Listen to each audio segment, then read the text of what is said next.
शहजाद साहब जरा मैं मदर साहब को भी इस पर पॉइंट ऑफ व्यू चाहूंगा जरा।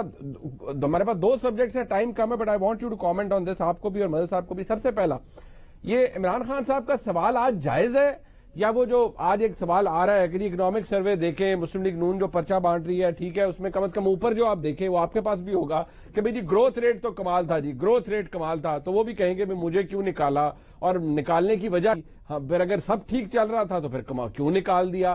तो ये सवाल इमरान खान साहब का वैलिड है, बट नहीं, आपके ख्याल में वैलिड नहीं है क्योंकि there was something drastically wrong and the country was heading towards the wrong direction. जरा इस पे कमेंट कीजिएगा। अच्छा मुनीब, सियासतदानों का तो ये प्रॉब्लम है ना, वो हर चीज को ब्लैक एंड व्हाइट में देखते हैं। या तो मईशत बहुत अच्छी थी कि स्काई रॉकेट कर रही थी, या मईशत और मुल्क को तबाह कर दिया था। ये दो एक्सट्रीम्स मिलते हैं। देखिए हकीकत इसके बीच में होती है। बहुत सारी चीजें तहरीक इंसाफ के पिछले 2 साल में बेहतर हुई हैं, और इसमें कोई शक नहीं है। तहरीक इंसाफ के आखिरी 2 साल पहले 2 साल से बेहतर थे, यानी कि 6% की ग्रोथ, उससे पहले 5.5% की ग्रोथ। अब तहरीक इंसाफ ने वादा किया था कि हम 1 करोड़ नौकरी देंगे 5 साल में, यानी कि साल की 20 लाख नौकरियां।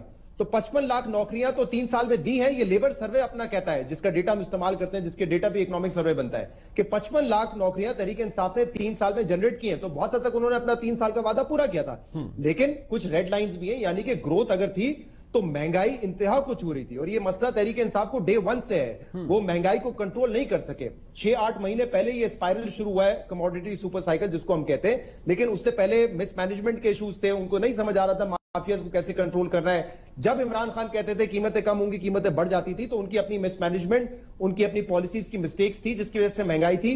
ग्रोथ रेट बड़ा अच्छा था, लेकिन हमारी मईशत के साथ एक बुनियादी मसला ये, स्ट्रक्चरल इशू ये है कि जब भी हम 2-3 साल की ग्रोथ की तरफ जाते हैं ना मुनीब, तो इसके बाद आपका जो करंट अकाउंट खसारा है, यानी कि जो डॉलर का खसारा, कितना डॉलर आ रहा है और कितना डॉलर जा रहा है, वो आपको जो है प्रेशर में लेके आता है, जिसकी वजह से आपको अपनी मईशत स्लो करनी पड़ती है। और अगला साल ऐसा ही होगा, मईशत स्लो होगी।